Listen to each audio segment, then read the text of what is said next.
And then they eat the poo poo. So we're gonna get on or with that like one. ice cream, Or okay? like ice cream. They Oh, we'll get and to then that. the poo poo comes out, oh, and they eat it like No, ice they lick cream. it like ice cream. Yeah, there you go. Or like this. One of the things they do is called anal licking. So we'll get to that here. It's not really a funny situation, but that video was just so hilarious on what they think that it's just amazing. So let's get into this video. I'm going to play it right now. Here we go. Many people, even if they may not be the majority, regard it as their right to have free choice in choosing who they love, who they want to have sex with, and don't believe that the state should get involved. It's not the state, it is the society. But you signed it into law. Yes, but I'm acting on behalf of the society. I'm not, it's not just the state, it is the society. And that's why I would like to advise the Europeans and the Western groups that this is one area which should be a no-go area, because if they want real confrontation with us, this is one area they are not going to make our people budge.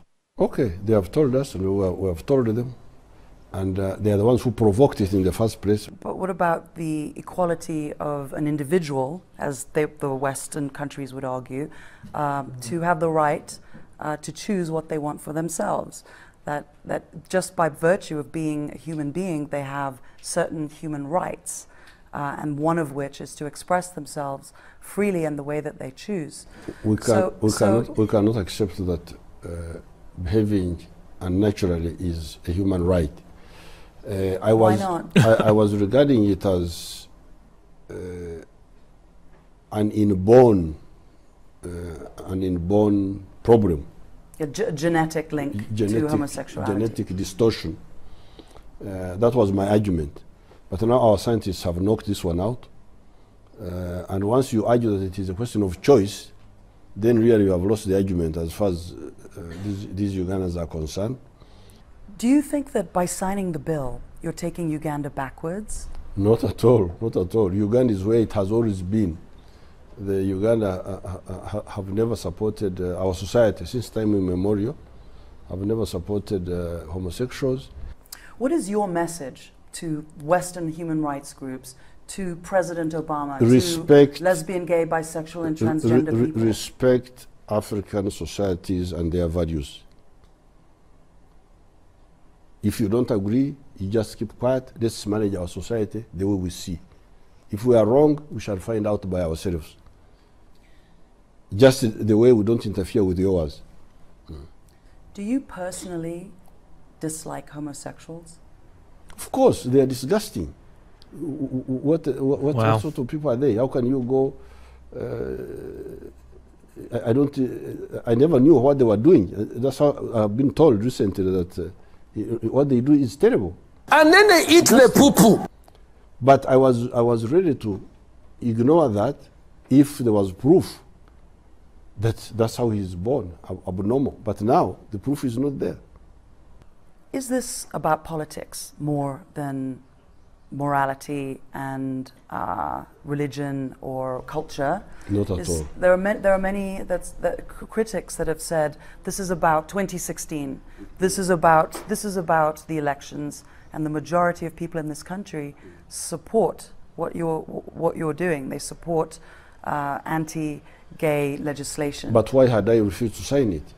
Why had I refused to sign the bill if that was the case?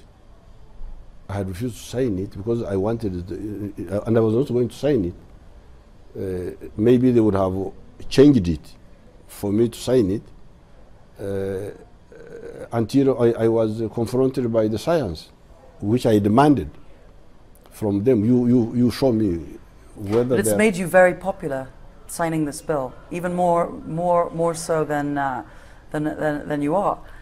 There are people in this country that would vote for you because of what you did today. The MPs will win their seats because of what you did today. That's one way to look at it. My intention was the truth, the facts, and what is good for our country, our society. This shit disgustes me, man. I'm just so disgusted by even listening to his words, and we'll get into why. But Paul, take it over, man. You're first on this. Oh yeah, man, this guy. It just pisses. It makes me. It pisses me off that the missionaries have gone over there and warped the society so much to this point where, I mean, you look at the Westboro Baptist Church here and you just think, they're nuts, they're idiots, and you laugh at people that have signs next to them like, you know, whatever, you know, he's a fag, and then it points over and so is he. Great. But then you have people like this where take that insanity view on homosexuality and poof, he's the authority, so it gets done. References scientists. I would love to know what scientists told him this, because I got a bridge I want to sell him. And then they eat the poo-poo. Why do you do that? Huh? Like ice cream. Ice cream.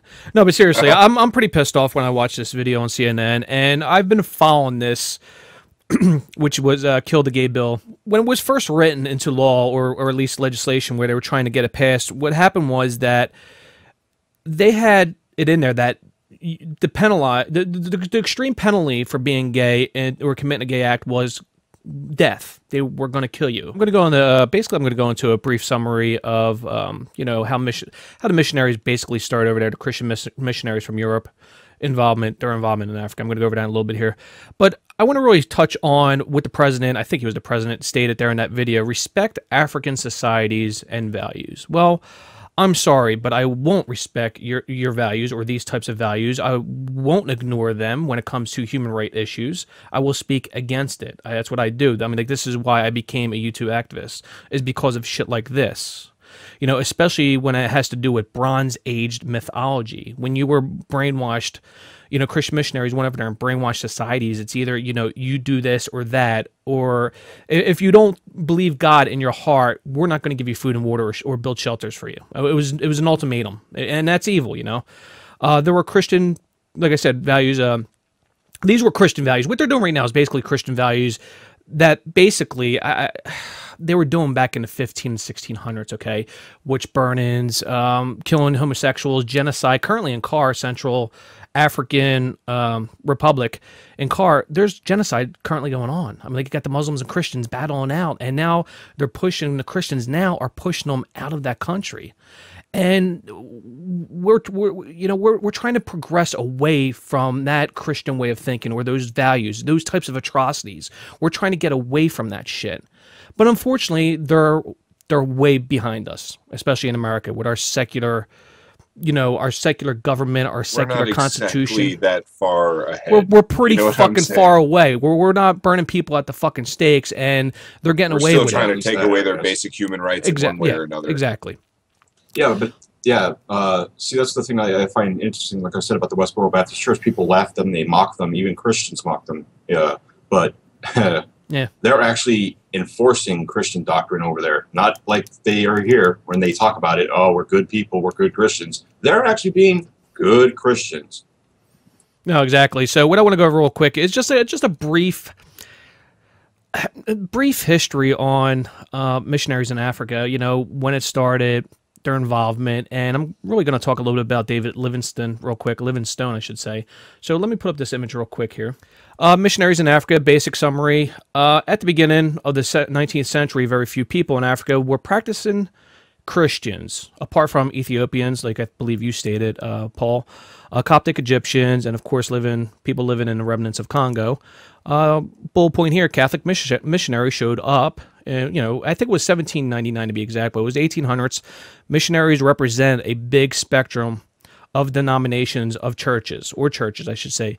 Many of them in competition and conflict with each other. Then we have 1807 British Anglican. Sorry about that.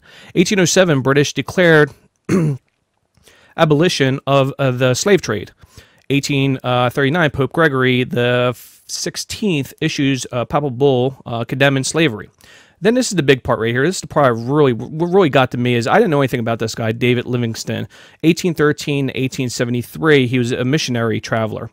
He believed that the slave trade could only be suppressed by a combination of Christianity and trade. I guess you need to accept Jesus, build churches, or you get no food, water, and shelter. We know this was a practice that they did use.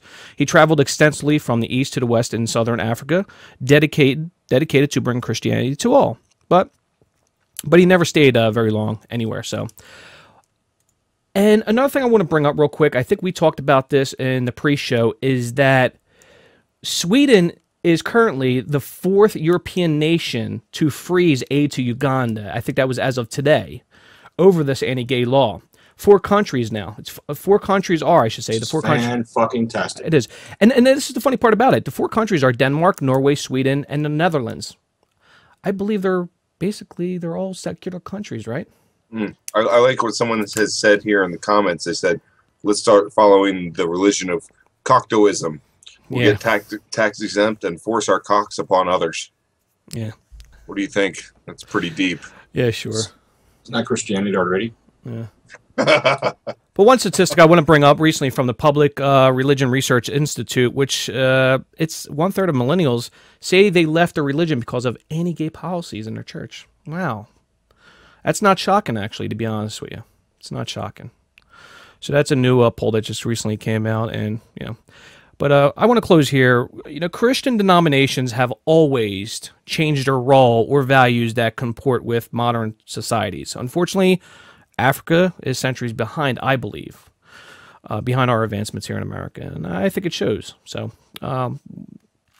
I don't know. That's all I'm going to say here. I'm done. One thing you're asking about the countries. Yeah, I'll put it up real quick. If you want to know all of them, I'm just going to tell you the ones that have death penalty. But there's actually more that outlaw just homosexuality. I'm just outlaw just not with killing people. Exactly, right there. Thank you. The graphic. If you go to Amnesty International UK's website, they have this up, and the countries that have the death penalty for homosexuals is on that map. Black is where you will get killed for being a homosexual, and the pink is where it is outlawed. And the white, luckily, they're actually advanced there, and it's actually legal. Interestingly enough, in the Central African Republic. Yeah, that's funny. I was just looking at right dead center, man. Car. Yeah, it's white. Wow. Yeah. And Madagascar too. That sounded like the title of a movie. Madagascar 2. Yeah.